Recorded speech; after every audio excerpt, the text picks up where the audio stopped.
The London hammer is an iron and wood hammer found in 1936 near London, Texas. A local couple discovered it embedded in a loose concretion of rock, and when their son later broke it open, a hammer head was revealed inside. Because the rock resembles formations from the Cretaceous period, some have claimed it proves humans existed hundreds of millions of years ago. Creationist Carl Baugh promoted it as evidence of pre-flood humans, but this interpretation is not supported. Most researchers conclude it's a 19th century miner's hammer that became encased in a compact mass formed by the precipitation of mineral cement. Such concretions can form in decades, as seen around World War II artifacts, and often include shells, explaining the shell also found in the hammer's casing. Carbon dating of the wooden handle gave inconclusive results, ranging from modern times to 700 years ago, since the hammer was found loose on a ledge near a waterfall rather than inside solid ancient rock. It's not considered an ancient artifact, with even many creationists rejecting it as evidence of ancient humans.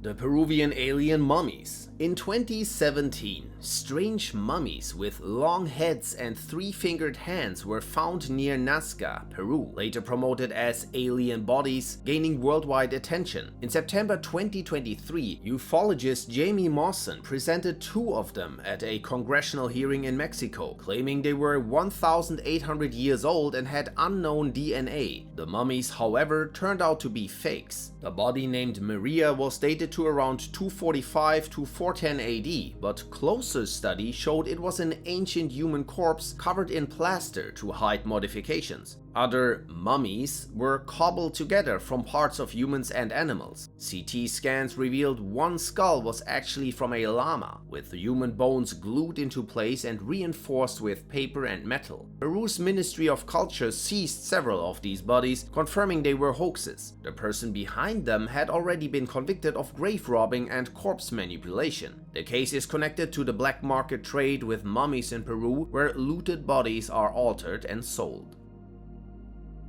The Maine Penny is a Norwegian silver coin from the reign of King Olaf Skyre, found in 1957 at the Goddard site, a Native American settlement in Maine. Some believe it shows Viking contact with Native Americans, while others suggest it might have been planted, though there's no strong evidence for a hoax. The coin shows real wear and corrosion consistent with age, and spectroscopy confirmed the corrosion was natural. Its discovery is plausible because Vikings reached Canada in the early 11th century, and the Goddard site dates to the circulation period of coins like this. Some argue the coin could have arrived through trade, since it was the only Norse artifact at the site. The area was part of a large native trade network, making that possible. Other Norse-related items like bronze balances, wool, and iron rivets have been found in northern Canada, showing contact between Norse and native populations. Its exact story, whether brought directly by Vikings or through trade, remains uncertain.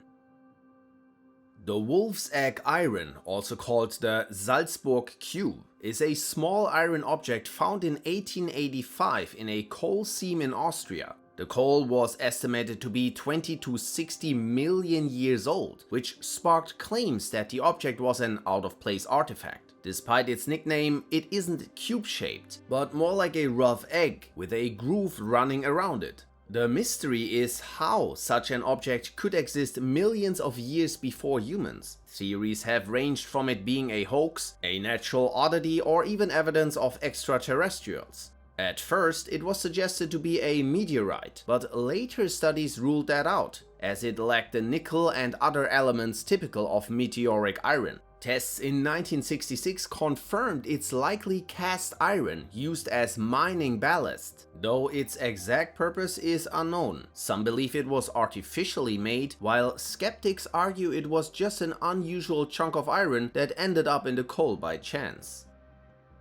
The Paracas Skulls. Paracas skull number 44 was found in 2012 and stood out because it weighed about 25% more than a normal skull, had a larger brain capacity, and was missing the sagittal suture, a joint normally found in all human skulls. This skull is one of hundreds of elongated skulls discovered in Peru's southern coast. first excavated in 1927 by archaeologist Julio Tello, who uncovered a large burial site of the Paracas people dating between 800 and 100 BC. Mainstream archaeologists explain the elongation as the result of head binding, a practice done in many ancient cultures where infants' heads were shaped intentionally. However, researchers like Brian Forster argue that about 5% of the Paracas skulls are too unusual to be explained this way, pointing out features like larger eye sockets, stronger jaws, heavier weight, and much greater brain capacity. In 2014, DNA tests on skull number 44 reportedly found genetic sequences that did not match any known human DNA, leading to speculation that the Paracas people might have been a distinct ancient lineage,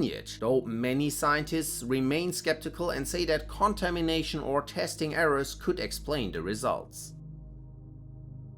The Dendera Light is a carving in the Hathor Temple at Dendera, Egypt. Some claim it shows an ancient light bulb, but archaeologists explain it as a snake inside a lotus flower, symbolizing the creation story of the sun god rising from chaos. Fringe theories compare the carving to modern devices like cathode ray tubes or arc lamps, and argue it explains why no soot is found in tombs. Scholars point out that soot can also be avoided by using mirrors, and there's no evidence of glass bulbs, wires, or any electrical tools in Egypt. Texts about copper-topped poles have also been used as evidence, but experts say these were symbolic, not electrical. Archaeologists add that if Egyptians had such technology, remains like shards, filaments, or sockets would have been found.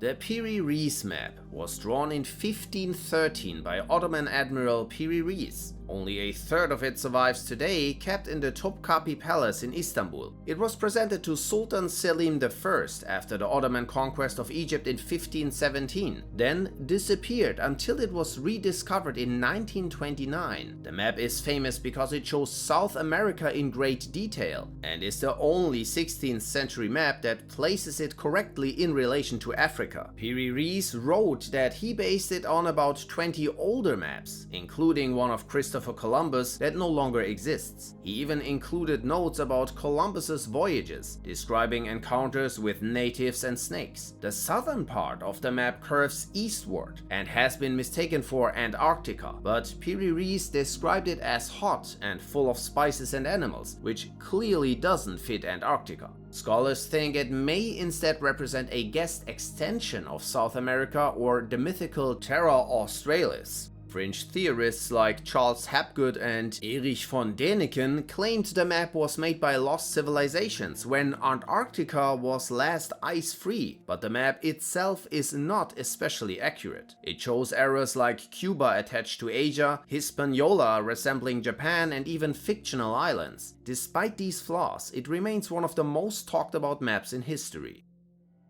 The crystal skulls are carvings of human skulls made from quartz. They were once claimed to be ancient Mesoamerican artifacts, but studies have shown they are forgeries made in the 19th century, most likely in Germany during a search in fake pre-Columbian artifacts. The earliest skulls appeared in the late 1800s. They were small, had drilled holes, and showed marks of modern tools, suggesting they may have been made from beads in Mexico. The most famous is the Mitchell Hedges skull, said to have been found at a Maya site, but tests in 2008 proved it was made with modern rotary tools. The British Museum skull, nearly identical to it, was also revealed to be a fake. The Acámbaro Figures are small ceramic figurines said to have been found in Mexico in 1944 by Waldemar Julsrud. Some of them look like dinosaurs, which has led to claims that they prove humans and dinosaurs lived together, but this goes against established science. Archaeologist Charles Di Peso investigated and concluded they were fakes. The figurines showed no real signs of age or dirt in their cracks. The side layers also showed that they had been buried in a recently dug pit. Di Peso even found that a local family had been making and selling the figures to Julsrud for a peso each. Despite this, the figurines gained attention from fringe writers like Charles Hapgood and young Earth creationists such as Don Padden, who argued they support biblical creation. Early thermoluminescence dating once suggested they could be ancient, but later more accurate tests proved otherwise. Today they are widely regarded as modern forgeries. The helicopter hieroglyphs are carvings in the temple of Seti I at Abydos, Egypt. At first glance they look like a helicopter and spaceships, which led to claims of ancient technology and alien influence. But in reality the carvings are a palimpsest, an inscription written or carved over an older one. The temple was started by Seti I, but after his early death, his son Ramesses II finished it. Ramesses is notorious for usurping the monuments of his predecessors to boost his own brand. His own deceased father was no exception. What looks like a helicopter is a mix of Seti's bow hieroglyph overlapping with Ramses's arm symbols, not proof of ancient aircraft. Henut Taui was an ancient Egyptian priestess whose mummy became the center of a controversy in 1992. German toxicologist Svetlana Balabanova found traces of nicotine, hemp and a white narcotic in her hair while analyzing Egyptian mummies in a Munich museum. This was surprising since tobacco and coca plants are native to the Americas, and the mummies dated more than 1,000 years before Columbus. The findings sparked theories that Egyptians may have had contact with the Americas or that unknown African plants containing these substances once existed. But no clear evidence supports these ideas, and Balabanova's work was criticized for short reports and inconsistent data. Later studies found nicotine in other mummies, which could come from their diet, as ancient Egyptians ate plants like celery and winter cherry that naturally contain it. Others point at modern contamination or tobacco dust, which was once used as insecticide for mummies. However, the white powder traces remain the biggest mystery, with some suggesting contamination, while others argue the samples were cleaned too well for that. Still, since only the Munich mummies tested positive, many researchers suspect tampering or forgery rather than proof of ancient transatlantic trade.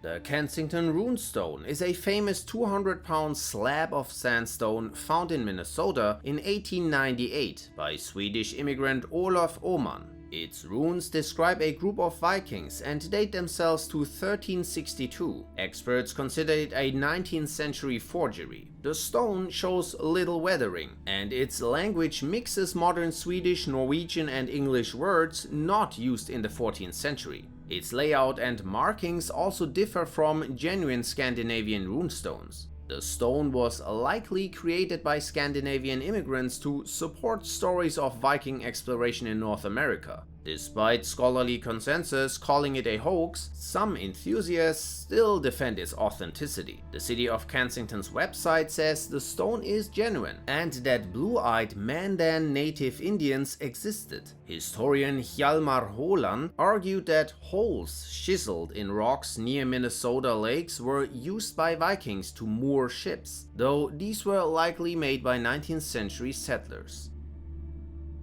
The Roman head in Mexico is a small terracotta head, likely from a larger figurine discovered in 1933 in a burial site in the Toluca Valley near Mexico City. The tomb was dated between 1476 and 1510 and was within a sealed pyramid structure, making later intrusion unlikely. Experts have identified the hairstyle and beard as typical of Roman art from 2nd and 3rd centuries AD, and thermoluminescence dating confirmed it was made between the 2nd century BC and 7th century AD, far older than the tomb it was found in. This has led to claims that it proves contact between Rome and the Americas, an idea strongly promoted by archaeologist Romeo H. Ristov. He argues it could have reached Mexico through a Roman, Phoenician or Berber shipwreck, drifting across the Atlantic from Roman settlements in the Canary Islands. Skeptics suggest the figurine was a hoax or brought by Spanish conquistadors. Excavations at the site were poorly documented, with no photos or diagrams of the head in place. The credibility of its proponents has been questioned, but Ristov and his colleague have previously exposed other artifacts as modern fakes, suggesting they were sincere in their research.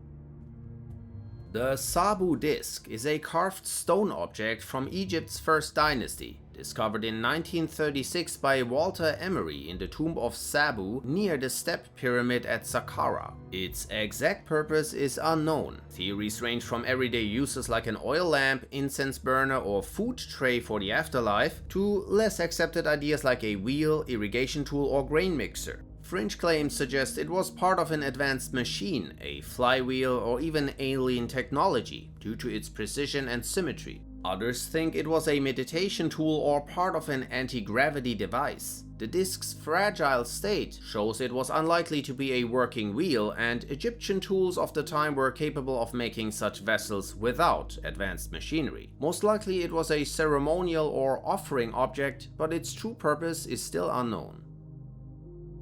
The Quimbaya Airplanes are gold figurines from Colombia, often claimed by ancient astronaut theorists to depict modern aircraft, but they are actually stylized animal figures. They belong to the Tolima culture, dated to the 1st to 7th centuries AD, rather than the Quimbaya, and most were discovered by looters rather than through archaeological excavation. Despite their jet-like appearance, the figures show animal features such as fins, wings and tails, and they are usually identified as fish or birds, or as combinations of several animals in the surreal style typical of Tolima art. Some pieces even have loops, suggesting they were worn as pendants and had spiritual meaning. In the 90s, some Germans built replicas of the figurines and got them to fly, which some took as proof that the figurines depict planes, but this is likely due to the addition of an engine, propeller and wing flaps. Complicating matters, South America's artifact trade produced many forgeries and restorations, so not all surviving Quimbaya pieces are genuine.